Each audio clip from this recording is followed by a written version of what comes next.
Сәлеметсіңдер ме балалар? Бүгінгі сабағымыздың тақырыбы шеңбер, дөңгелек және олардың элементтері. Бүгінгі сабағымыздың мақсаты шеңбердің не екенін білетін боламыз және шеңбер сызуды үйрену. Мына көк түсті суретке қарап, бұл бізде дөңгелек деп аталады. Дөңгелектің барлық нүктелері центрден бірдей қашықтықта орналасқан, яғни сызықпен шектелген жазық фигура. Бұл дөңгелек. Енді шеңбер. Шеңбер дегеніміз бұл дөңгелектің шекарасы. Яғни мына шекара бізде бұл шеңбер деп аталады. Енді мына ортасындағы, дәл ортасында орналасқан О нүктесі бұл осы шеңбердің, дөңгелектің центрі деп аталады. Центрі. Енді бізде осы дөңгелектің шеңбердің центрінен, яғни міне тура ортасындағы нүктесінен оның бойында жатқан кез келген нүктемен қосатын кесінді радиус деп аталады. Яғни міне мына қосатын кесінді бұл бізде радиус деп аталады. Бұл мысалы былай да қосу мүмкін, немесе яғни бұл радиус деп аталады. Енді бізде диаметр деген нәрсе бар. Бұл шеңбердің центрі арқылы өтетін, яғни шеңбердің центрі арқылы өтетін және шеңбердің екі нүктесін қосатын кесінді. Яғни міне шеңбердің екі нүктесін, А және Б нүктесін қосатын кесінді бұл бізде диаметр деп аталады екен. Енді балалар сызғышты пайдаланып, мына берілген шеңбердің радиусы мен диаметрін өлшеу. Радиусын қалай өлшейміз? Яғни мына О нүктесіне сызғышымызды қойып, яғни мына берілген кесіндіні өлшейміз. Бұл бізде радиусы болады сонда. Және диаметрін өлшейміз. Яғни А нүктесінен Б нүктесін ара қашықтығы қанша сантиметр екен сызғышпен өлшеп көріңдер. Нөмірі 2-ші мысал, сызбаларға қарап сұрақтарға жауап бер. Бірінші сұрақ: қай сызбада шеңберлердің центрі ортақ? Осы шеңберлердің радиусының ұзындығы бірдей ме? Бірінші центр дегеніміз айттық, тура мына ортасындағы орналасқан О нүктесі, бұл бізде центр, яғни шеңбердің центрі. Екі шеңбердің центрі ортақ, бұл мына үшіншіге келеді, Міне үшіншіге келіп тұр. Енді бізге қандай сұрақ қойылған? Осы шеңберлердің радиусының ұзындығы бірдей ме? Радиусты есімізге түсірейік. Радиус дегеніміз мына центрінен мына шекарасына арасын қосып тұратын кесінді, бұл радиус деп аталады, Бұл шеңбердің радиусы. Қарайық енді. Мына кішкентай шеңбердің радиусын қарайық. Және үлкен шеңбердің радиусын қарастырайық. Екеуінің центрі бірі болғандықтан, осылай осы нүктеден жүреміз. Екеуінің радиусы бірдей емес, әртүрлі екенін байқап отырмыз. Бұл бізде екінші, яғни мына екі шеңбердің радиусы ортақ. Бұл не кішкентай шеңбердің радиусы, бұл үлкен шеңбердің радиусы. Яғни екеуіне бір радиус ортақ болып тұр. Және олардың радиустарының ұзындығы әртүрлі, Үшінші, қай әртүрлі шеңбердің центрлері ортақ және радиустары бірдей бола ма? Және үшінші суретте, олардың центрлері ортақ болғанымен радиустары әртүрлі, радиустары бірдей болмайды. Келесі төртінші қарастырайық. Қай суретте шеңберлердің центрі ортақ емес, радиустарының ұзындығы бірдей? Бұл жерде төртінші және бесінші, бұл бізде В сұрағының жауабына келеді. Олардың центрлері ортақ емес, әрқайсының центрі бөлек орналасқан. Ал радиустарының ұзындығы бірдей.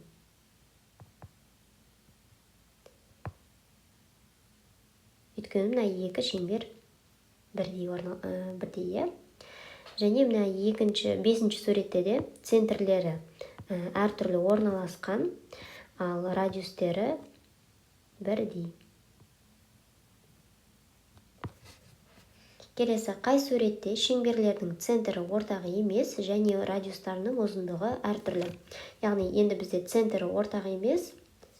Міне, бірінші суретте де центрі ортақ емес, әр шеңбердің өзінің центрі бар, және олардың радиустарының ұзындығы әртүрлі. Яғни, мына шеңбердің радиусының ұзындығы осындай, және мына екінші шеңбердің радиусы қысқа болып келеді. Және мына екінші суреттікі де дәл солай келеді, Яғни центрлері ортақ емес, және олардың радиустарының ұзындықтары әртүрлі. Үшінші мысал, берілген радиустағы шеңберді салу реті. Яғни бұл құрал циркуль деп аталады. Бұл бізге шеңбер салуға көмектесетін құрал. Бірінші, циркульдің инесін нөлге, яғни циркульдің бір жағында ине болады, бір жағында қарындашы бар ұшы болады. Инесі бар жағын нөлге қоямыз да, яғни радиусы неше сантиметр шеңбер керек, сонша сантиметрге екінші қарындашы бар жағын қоямыз. Содан кейін екінші, осы өлшеммен, яғни циркульді қозғамай, осы өлшеммен циркульді дәптерге қоямыз. Яғни ине жағын қойып алып, қарындашы жағымен циркульді айналдырамыз. Яғни циркульдің қарындашы бар үшін дәптердің бетімен мұқият асықпай былай айналдырып шеңбер саламыз. Нөмірі 4-ші мысал, дәптеріңе циркульдің көмегімен радиусы 2 сантиметр, 3 сантиметр және 1 сантиметр болатын шеңбер сыз. Яғни жаңағыдай бірінші сызғышты пайдаланамыз. Мына сызғыштың иненің ұшын нөлге қойып, екінші қарындаш жағын 2, 3 және 1 сантиметрге қойып, осы диаметрге сәйкес шеңберлер сызып шығамыз. Шеңберлер сызып болғаннан кейін диаметрін өлшейміз. Тағы бір есімізге түсірейік, диаметр дегеніміз не? Диаметр дегеніміз осы шеңбердің центрі арқылы өтетін мына шеңбердің екі нүктесін қосатын кесінді, және диаметрін D әрпімен белгілейміз, не өстіп, мына сызғыш арқылы диаметрін өлшейміз.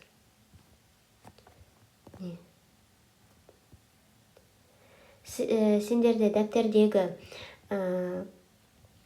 мына циркульдің ине жағымен қалған нүкте, бұл бізде радиусы болады. Дәптерлерінде өз тесік қалады кішкентай. Соның орны ол центрі болады. Бұл диаметрі. Диаметрін осылай табамыз.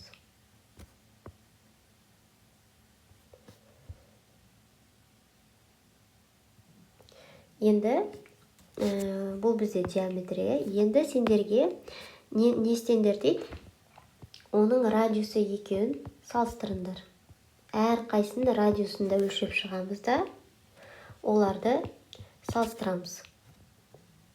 Нөмірі 5-ші мысал, есептерді шығар. Адам тәуліктің 1/3 бөлігінде ұйықтайды, ал қалған уақытында ояу болады. Адам қанша уақыт ұйықтайды?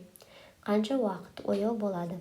Яғни есімізге түсірек, бір тәулікте бізде қанша сағат бар? 24 сағат бар, Яғни сағат түрінде алатын болсақ, яғни әр қайсысы 3/1 бөлігі, Біз 3/1 бөлігін біз не істейміз екен? ұйықтаймыз да қалған уақытында ояу жүреді екенбіз. Енді қанша сағат ұйықтайтынымызды табу үшін не істейміз? 24-ті 3-ке бөліп 1-ге көбейтеміз. 24-ті 3-ке бөлсек 8, 8-ді 1-ге бөлсек 8. Сонда 8 сағат ұйықтайды екенбіз. Енді қанша сағат уақыт ояу болатынымызды табу үшін не істейміз? 24-ті 3-ке бөліп, бізде қанша бөлігі бар? 2, мына 2 бөлігі. Сондықтан 2-ке көбейтеміз. 24-ті 3-ке бөлсек 8, 8-ді 2-ге көбейтсек 16. Яғни 16 сағат біз ояу жүреді екенбіз. Бөшкеден 8 литр су алынды. Ол бөшкедегі барлық судың 4-тен 1 бөлігін құрайды. Бөшкеде қанша литр су болған?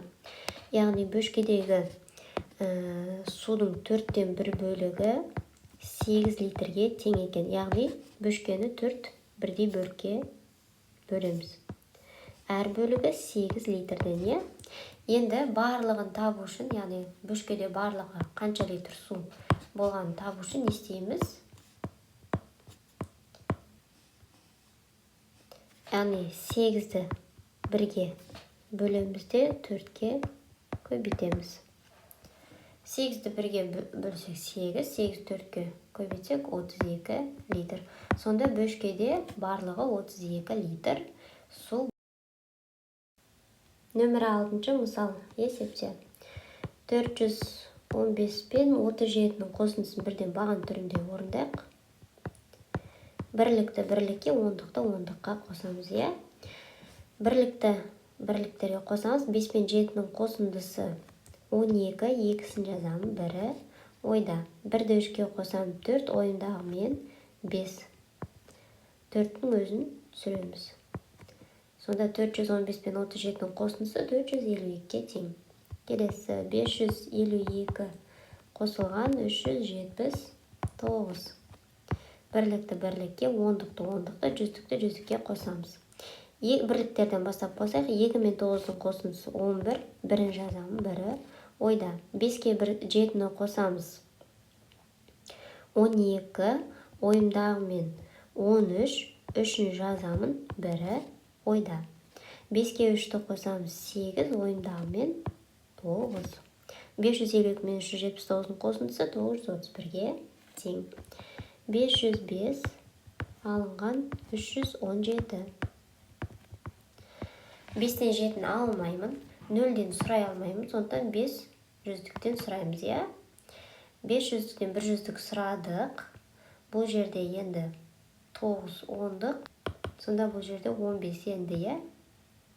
15-тен 7-ні азайтамыз 8, 9-дан 1-ді азайтамыз 8. Бұл жерден 1 жүздік сұрағандықтан 4 жүздік қалды. 4 жүздіктен 3 жүздікті азайтамыз 1. Сонда 505-тен 317-ні азайтсақ 188. Келесі 325 алынған 197. 5-тен 7-ні ала алмаймын, сондықтан 2 ондықтан 1 ондық сұраймын. Енді бұл жерде 5 емес 15. 15-тен 7-ні азайтамын 8. 2 емес 1 ондық қалды. 1 ондықтан 9 ондықты ала алмаймын, сондықтан 1 жүздік сұраймын. Енді бұл жерде қанша болады? 110, яғни 11 ондық. 11-ден 9-ды азайтамыз 2. Енді 3-тен 1 сұрап алғанымыз 3 жүздіктен 1 жүздік сұрағандықтан 2 жүздік қалды. 2-ден 1-ді азайтамыз 1. 100. 325-тен 197-ні азайтсақ болады 128. Нөмір 8-ші мысал. Барлық дөңгелектің өлшемі бірдей. Дөңгелектердің диаметрі мен радиусын тап. Берілген шаршының ішінде, яғни шаршының жақтары барлығы 4 см. Оның ішінде дөңгелектер берілген. Яғни мына 4 см-лік қабырғаға 2 дөңгелек сүйіп тұр. Енді диаметрін табайық. Мысалы, диаметр дегеніміз білеміз, шеңбердің центрі арқылы өтетін мына 2 нүктесін қосатын кесінді. Бұл бізде диаметр. яғни әр барлық дөңгелектер бірдей болғандықтан, өлшемдері бірдей болғандықтан, мына дөңгелектердің диаметрін табайық. Мына 4 сантиметрлік қабырғаға екі дөңгелек сүйіп тұр, яғни біз не істейміз? 4-ті 2-ге бөлеміз. Сонда 2 шықты. Сонда әр дөңгелектің диаметрі 2 сантиметрге тең екен.